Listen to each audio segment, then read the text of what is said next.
Hello, today joining us is Ethelbert Miller. Thank you. Welcome, Ethelbert. Oh, thanks for the invitation. It's nice to be with you. Yes, thank you for joining us. It's a pleasure to have you. I know you were born in 1950. You came from what it was, the Bronx or South Brooklyn? Bronx, correct. South South Bronx. Bronx. Okay, okay. Down there with KRS-One. Am I mistaken? A little bit before that, Okay, man. okay, okay.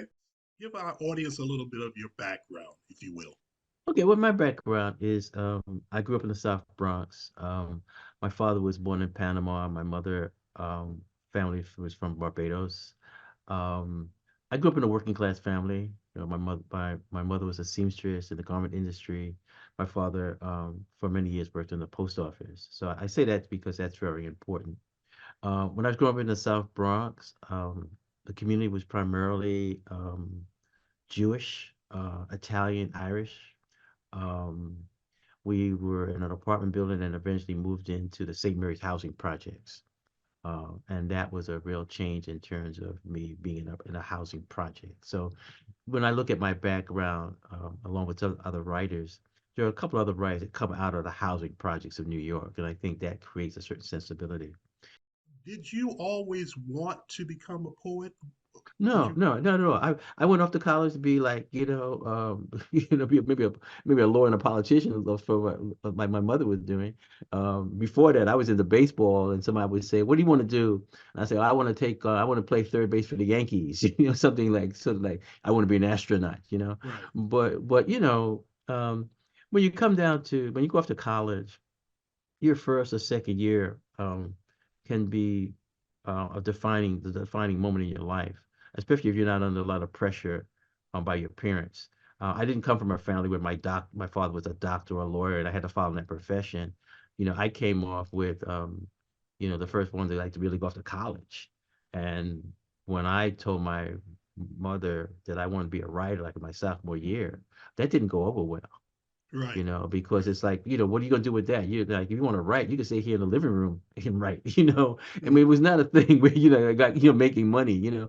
And so what happens, it was a thing where I was going against the norm. And I look at how so many young people go off to college, and if they have an interest in the arts, sometimes they don't come from an artistic family. You're going out on a limb.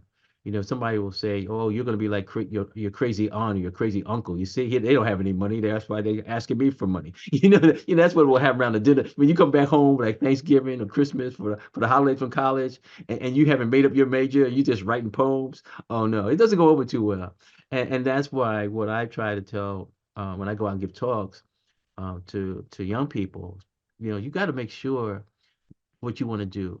And sometimes, you have to go against your parents, which is very difficult because they're paying for your tuition and they want you to succeed. Many times, especially in the African community, education is a way of social uplift. E- You Exactly.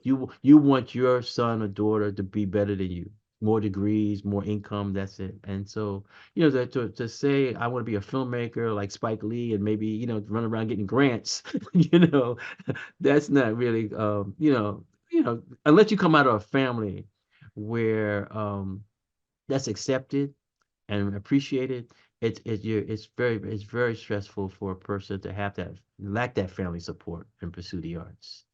Right. But I didn't go up to college to become a poet. And in fact, I didn't even know what a poetry reading was until I was on campus, and the great poet Sterling Brown was giving a reading, and I went to that, and was influenced. But I didn't go off to leave the South Bronx to go south to become a poet. So exactly when did you decide to become a poet? My sophomore year, I was publishing poems in the school newspaper, the Hilltop, the same newspaper that people now talk about Zora Hurston starting. And I was also benefited from the fact that some of my poems back then, and this is just getting started, is at the same time that Howard University had purchased a radio station, WHUR FM, and there was a DJ who had a very popular show, and she would come on the air and said, "Hi, my name is Alfie. I have a poem by Ethelbert Miller." And she would read my poem on the air. So, I'm getting like, people know me for my writing. And I say that because you never know how, like, you're into music and all of a sudden it's MTV starting, So I was there at Howard where all of a sudden a poem that was in the school newspaper was now being read on the radio. And I was very fortunate to have people who took an interest in promoting my work, okay, promoting my career, unlike other people. So when I started doing poetry readings, like around 1969, 1970, in D.C., I always was read with a major writer, So two things are happening. I was getting an audience because people were coming to see these other writers that were popular during the Black Arts Movement, and then I was meeting them, So after a while, I knew a lot of people, and I'm just in my 20s, but I knew, the Haki Matabutis or Don Lee, the Amiri Barakas, the June Jewett. These are all the people that I began to know because I had people who were organizing programs for me. And then what I did around 1974, I started my own reading series called the Ascension Readings Series, primarily because I saw that people on campus and in the community didn't have anybody organizing readings. Okay. And when I met many poets in the late 60s, early 70s, many of us, because we were in DC, didn't have any books. We weren't in Detroit where there was a Dudley Randall and a Broadside Press. We weren't in Chicago where there was like a Don Lee and a Third World Press. We were in DC, and then I saw that there was a need for me to be like a literary activist, to Hmm. knock down doors, and what I saw is that I could use my little rent money, bring people to DC, because this city, in terms of literature, was very segregated, Hmm. and when I was moving my Ascension Poetry Reading Series around the city, I was knocking on doors. I mean, to give you an example, my friend Octave Stevenson, he was at he was in charge of the literature division at Martin Luther King Memorial Library. Nice guy, loved jazz and everything. He was white, and I remember going down there. I would go down and mess with him. And Yeah. he put together a literary series, and I said, but you at Martin Luther King Library and there are no black poets. And he basically said, Elizabeth, I don't know any black poets. You know what I mean? He's like, unless they're on the shelf, But what happened out of our friendship, I said, okay, you got the space, I'll bring the poets down here. And I Right. did that with the Martin Luther King Library. I did that with the Folger Shakespeare Library. And I saw that because people didn't have a book, if I gave them a reading, they could still develop their audience. You see, and then when a book came along, somebody would say, "Oh, Jacob, yeah, I heard you read that poem a couple of months ago. Is that in your book?" Yeah, okay. Or I would tell people, "When's the last time you went to a bookstore, walked in the bookstore, went to the poetry section, and purchased a poetry book by somebody that you didn't know?" Right. That doesn't Okay. happen. So if I heard you read, and now I'm in a store and I see your book that came out maybe a year later or 2 years later, I'm looking for that poem because I heard you read at a church or community center. Okay, so that's how I saw the reading series laying the foundation for people who eventually would have books. Okay. Now, who are some of the people who came Oh, through? through that? Oh, Yeah. wow. My first, to give you an example, my very first Ascension reading, which was in April 1974, one person that was on that program, who was a student at that time, was Stephanie Stokes. She would go on to become editor of Essence Magazine. The third Ascension reading that I organized on Howard's campus, Lucille Clifton was my guest poet. She came down from Baltimore. And she came down from Baltimore, and I didn't have to pay her, so I was deeply grateful for that. But what happens is that along with the promotion of the Ascension series that I saw in 1974, I also in 1974 became the director of the African American Resource Center. And so when you look at my over 40 years at Howard running African American Resource Center, when you look at the people who came through that center, who, Jelani Cobb, Ta-Nehisi Coates, Greg Tate, all these people have went on to have tremendous careers and or running things, and many of them will say, okay, when you look at their books, if they're authors, you see I'm using the acknowledgments because I was the person that either gave them the first reading or promoted them or wrote their book blurbs. And so, I was very much aware that I had an affiliation with Howard University, and that was very important for somebody who was trying to get a job somewhere. You write a letter of recommendation.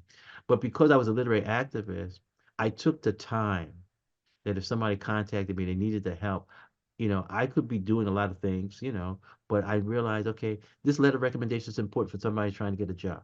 Okay. You know, um, Writing this book blurb might help somebody's book sell. Okay. And many times when you have writers who are well known, they're too busy to do something, you know. It's oh yeah, well that's nice, but I'm working on my own stuff. I got this deadline. My agent says I gotta have, yeah. And I always made note of that. And I said I didn't want to be like that. They call you the Dean Yeah. of D.C. poets. Well, they do that. That's a label. You know what happens is that, but I accept it, and I tell you what's important. Being a literary activist. When I came to Howard University, I made references in our conversation when you had asked me about poetry, and I made reference to Sterling Brown. Sterling Brown's a great Sterling Brown, very popular. His book Southern Road is a classic. His anthology, The Negro Caravan, is extremely important. And those books became books that was introduced to at Howard University. And once again, that's the importance of going to a historically black college. That I'm reading these books and I can see these people and meet them. But one of the things I found out when I came to Howard, people would introduce Sterling Brown as being um, the poet laureate, and he wasn't the poet laureate. Okay, people would introduce Sterling Brown as saying like, oh, "This is Dr. Sterling Brown," but he would tell me in his office, he said, "Ethelbert, the the doctor's honorary." He's very like, "Yeah, I'm doctor, but it's honorary." But what happened is this is years later.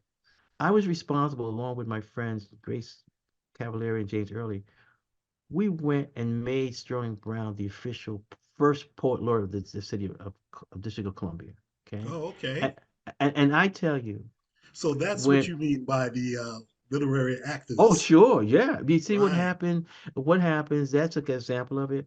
There was a point, probably in the '80s and early '90s. I sat on the board of every major literary organization. Okay, I was like sometimes the only black person in the room. Okay, I saw um, discrimination. I saw that somebody why I was at some big foundations and I realized certain Royal and Right would never get a grant at all. I mean, one foundation, big foundation, giving out money. They're giving out big money, like these lifetime achievement awards. Right, And we're sitting there, and I realized when they mentioned certain names, and I said who were extremely prominent, and they're not going to get any grant. Nobody has a chance of getting money. And what happened at one session, but up in New York, I kicked the cart over.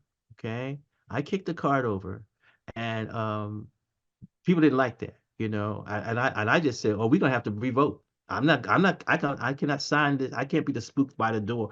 I can't sign off on this." And what right. happened? This is very important. It's a couple of days after the foundation calls me up, and they say, "Ethelbert, we're so happy you were on the panel because see, they can't say what I said." Okay, their program, they can monitor stuff, but if I'm not in the room, now I give them something that they can take.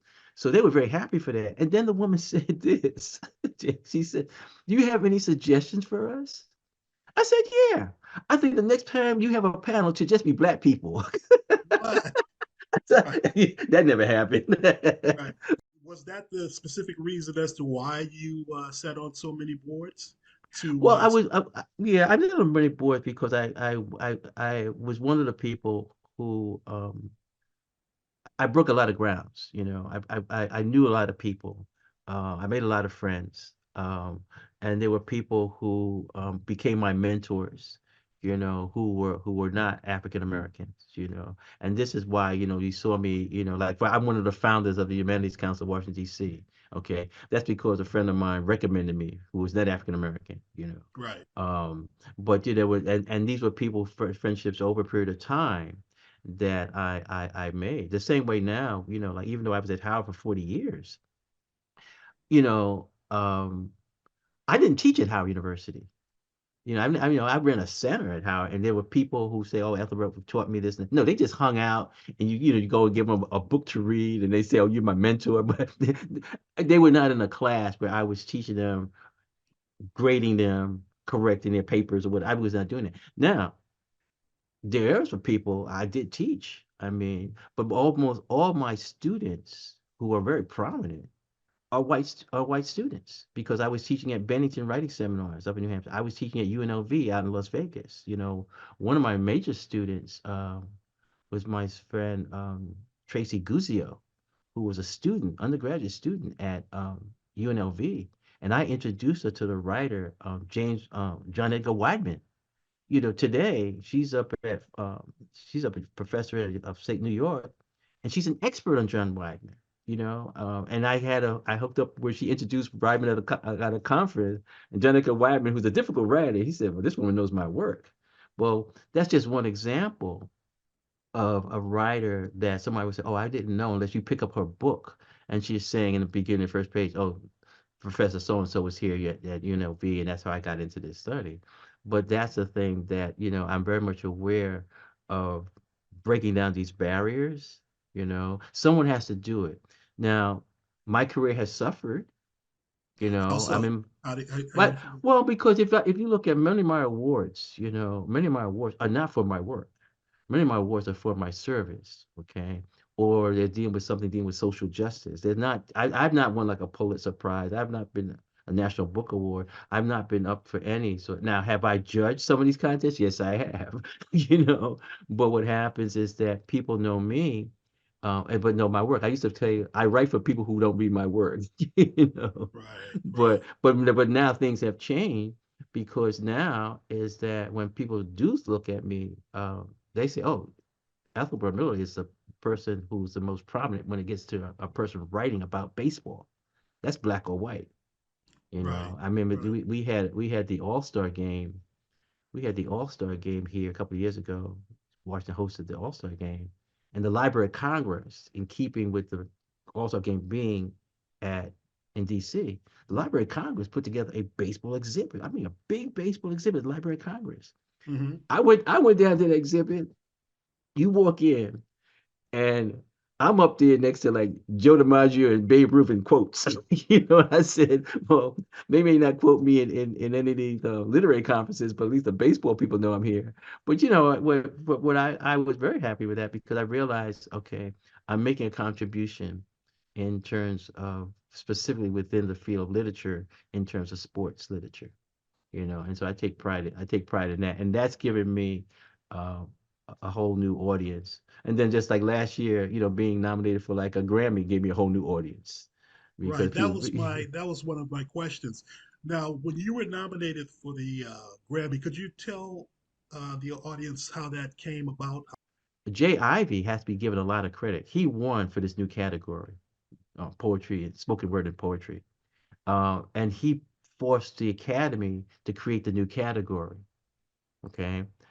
So we pretty much knew that Joe Abbey was. In fact, he's won the last 2 years because he's got that block of votes. You see, Right. what happens? You got to have the connection within the recording industry if you want to get those Grammys. Right. And that's important.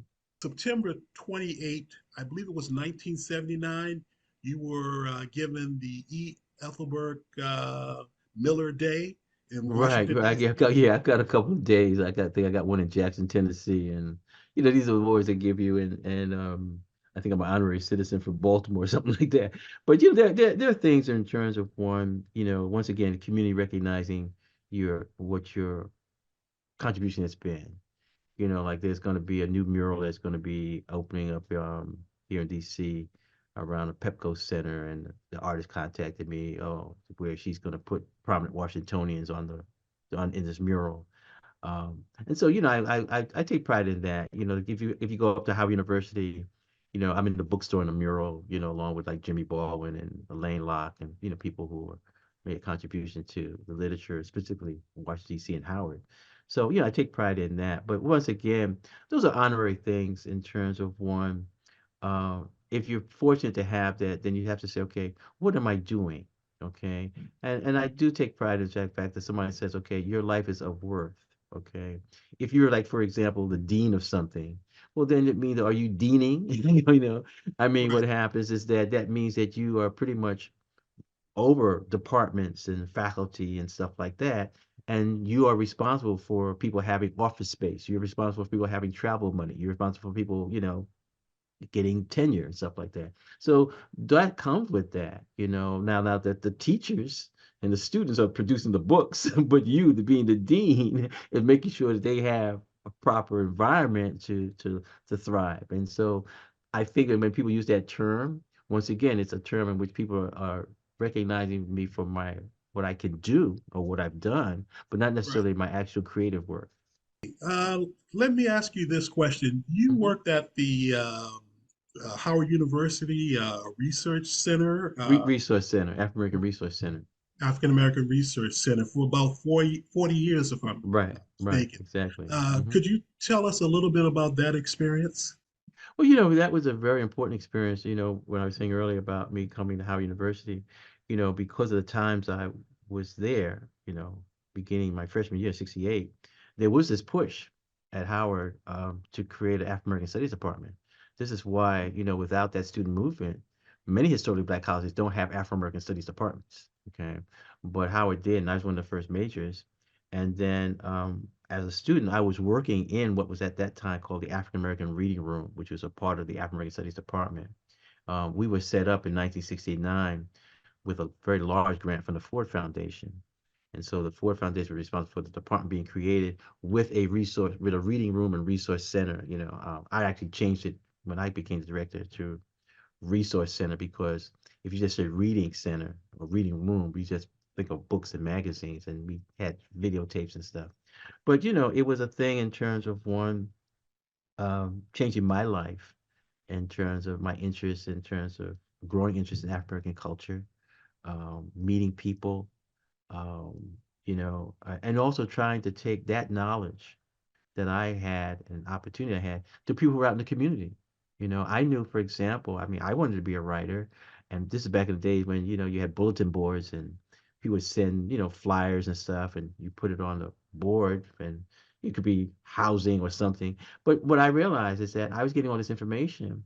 If I was living out in the community, I'm not getting that. Nobody's sending a note about a new book or a publishing company. And so what I would do is I would say share that information with writers that I knew, and some of Right, these were writers that I met through my reading series, that I was doing that outreach because I felt there, back then, it's when one brother was like, "Oh, Brother Miller, you out there, you have Howard University, when you gonna come out into the community?" I said, "Well, look, I ain't come out in the community. I got a Xerox machine." right, You spending like 5 cents a copy on a poem, you know. But just the things like resources that you would have and the network that you would have, conferences being started, and you're there planning those conferences and meeting those writers at the airport or train station, you're making those contacts.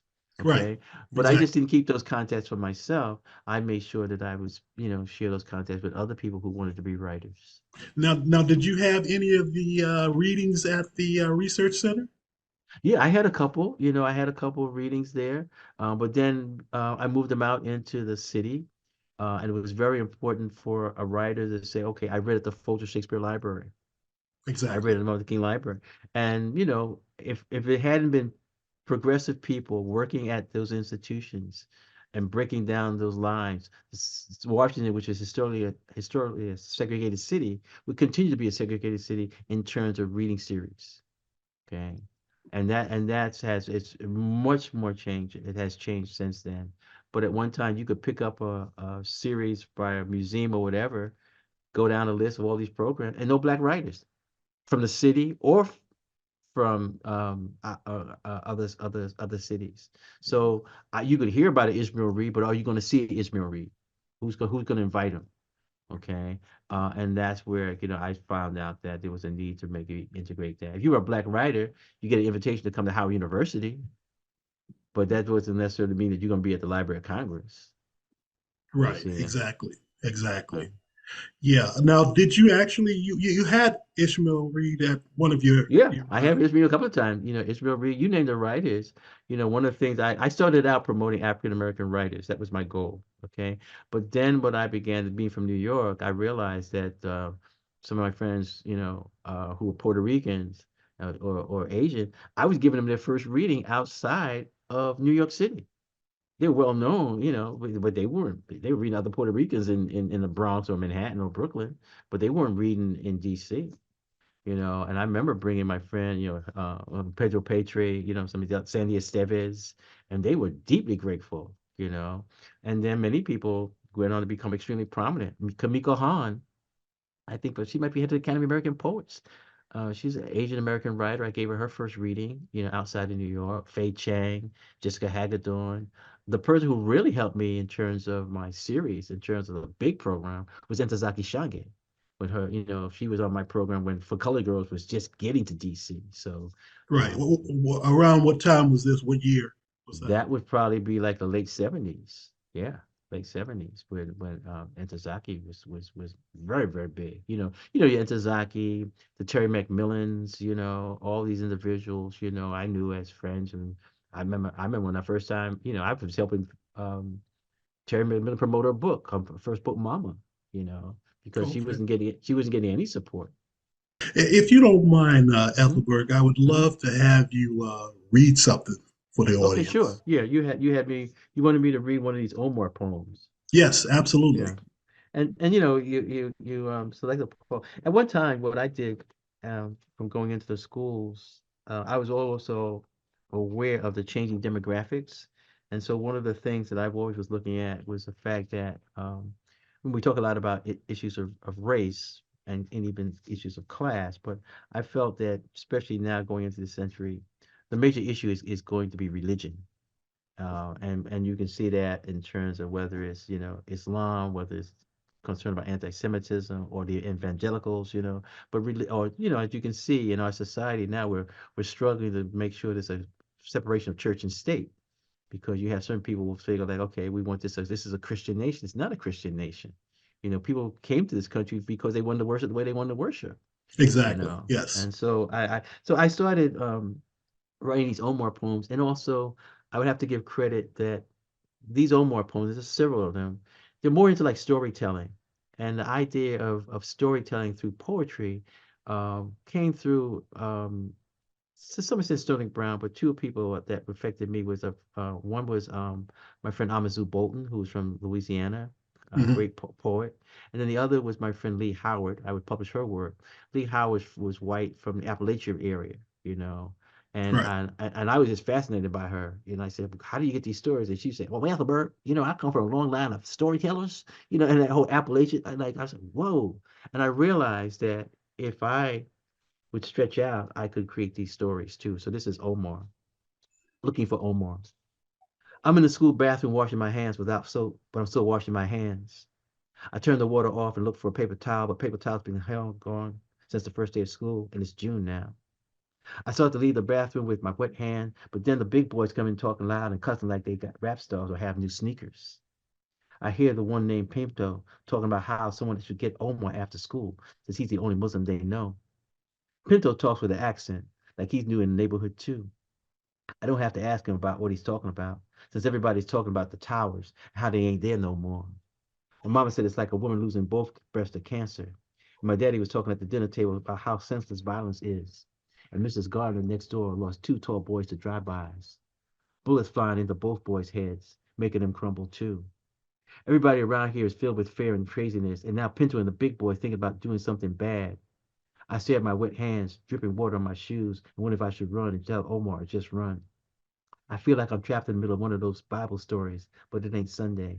I hear my mama's voice saying, "Boy, always remember to wash your hands, but always remember you can't wash your hands from everything." Now, this poem, you can see, storytelling, it's definitely a poem that comes after 9/11. Okay. And when you talk about how right is right, there was one situation that took place in New York after 9/11. It was a person who was a Muslim person who owned a store. Right. And he said, what happened? He said, someone threw, a rock through the window of his store and stuff like that. He said he could understand that, except that it was a friend of his for a long time who threw the rock. So that's where, he was really, he felt more hurt by that. Like if it had been just some random person, great. But this was a person he knew for a long time that he thought was his friend. Here you can see Pinto, I just created these names. He's like Latino. He's picking on somebody else. So they want to pick on somebody because if you got to blame somebody. Right. So that's in the poem. And then remember the basketball player Len Bias? Yes, Right. absolutely. And then, Len Bias Passed died, away, right, cocaine. cocaine, right. Yeah, yeah, Right before he was going to join the Celtics. But exactly. then um, his brother also was killed. So, I was looking at Bill Len Bias' Right. mother, but she losing two sons. So that idea, yeah, I talk about breast cancer in here, but I was just looking at a mother losing two children. So that was one of the things that was in that idea came into this poem. Okay. And then this poem is also like all the Elmore poems. They're like young people coming of age. Okay. Right. And some people will say, okay, this poem, you have to make a moral decision. Okay. So the Omar poems are very effective. I hadn't read this one in a long time, but I used to go into schools and sometimes I remember one kid said, my name is Omar. He felt good about it, and connected.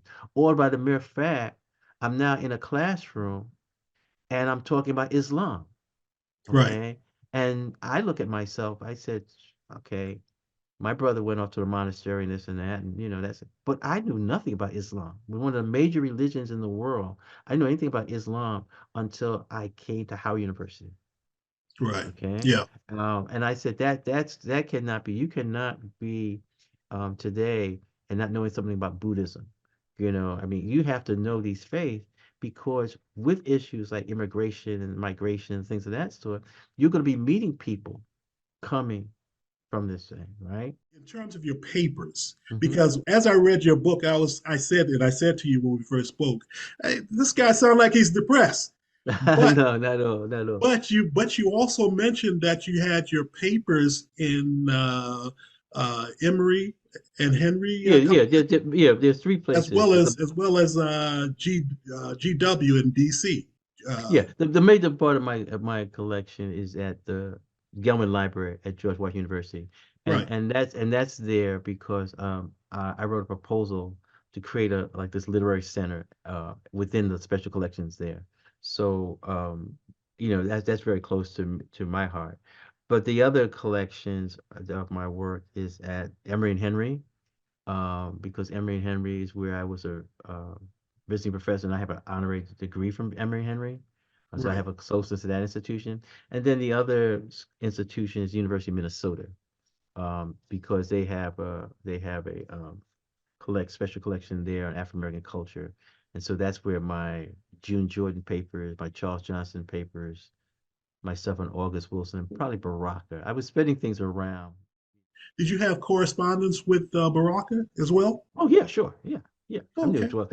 Yeah, well, I've got a lot of stuff with Barack. In fact, what I was doing at the Gilman Library last October is uh I had with the library support put together a small symposium. Having a couple of speakers to celebrate his 89th birthday. This year is his 90th birthday. Um, but Barack was very, very important. And I've sponsored many of his readings when he came down to here. And then there's a lot of stuff I have in my possession from him. One is a manuscript that was not published. Then I had the Galleys of Blues People, and so when I think last year was like the 50th anniversary of that book. And right. so what happens is that gave the Gelman Library an opportunity to say, okay, let's display this along with other stuff about Baraka. Let me call off a few names, Hmm. and you tell me your experience with them, Okay. your experience or experiences with them. Okay. It's like a Okay, game show. Okay. Sterling A. Brown, Okay, Sterling Brown, good person, influenced me as a writer. I think I was responsible for making him the poet laureate of Washington, D.C.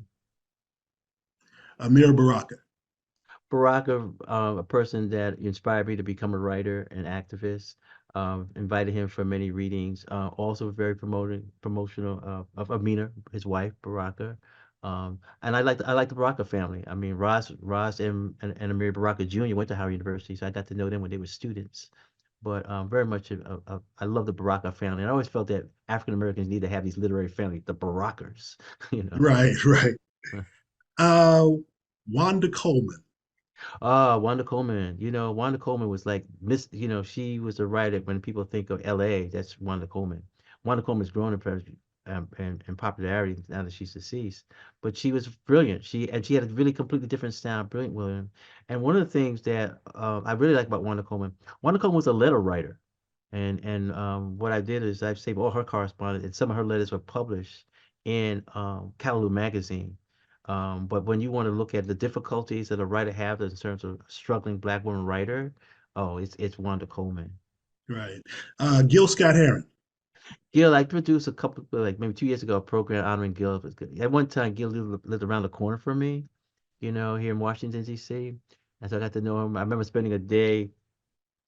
Um, I think he had an album on Flying Dutchman, and he's talking about the Flying Dutch Strap. But what happened, you know, I felt that Gil Scott Heron and Bernice Reagan were the two people who were so gifted that they just being around a poem would just come out of their mouth.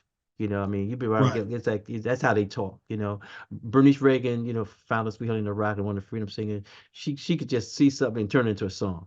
Right. I mean, I find that being around that type of individual, that gift is amazing. I'm going to have to ask you about Grace Cavalieri. Oh, Grace Kelly is very important. When I look at people who are responsible for helping desegregate the city in terms of the literary community, Grace Cavalier is at the top with the work she was doing at WPFW, and the Poet in the Poem. I think Grace Cavalieri, I had mentioned Octave Stevens at the King Library, Betty Parry, who was at the Textile Museum, and then Lenny Spencer at the Folger. Those are individuals who are sort of like breaking down the doors. They opened the doors for African American writers. They were very much appreciative of and knew who these people were. And you had to wait for other organizations. Like if I was a visual artist, I had to wait for the Corcoran to integrate, before they would have a show of my work. But for these, you have to have somebody there, and I think Grace is definitely, and she did a remarkable job as the Port Lord of Maryland for the last couple of years. June Jordan. I'm not going to get personal. Oh, I'm not going to get that's a personal. that's a key. That's key in my life. One of the people. That's a key. For on every level. And I think what's happening now is that anybody doing anything widow work usually contacts me. And I realize as a literary activist the importance of keeping certain people's memories alive. Okay, so even when we go back to like Howard University, everybody talks about Sterling Brown, but the other major writer was Owen Dotson, who was very close to Langston Hughes. But Owen Dotson, many people, might not look at him as a poet because he was with the drama, but he was a really brilliant poet also. And so with June, I want to make sure that these individuals are not forgotten. Let me just say this. I do not want this to end, but I want to make sure I go on record for thanking you for joining Jakesong Musing, Mhm. Well, joining. thanks for the invitation. Yeah, thank you. I respect you. I appreciate you, even though I didn't come to know you. Uh, uh, Never too late. right, right, right, right. Well, that's what we're doing here. That's why you have your Right, papers at GW. right, exactly.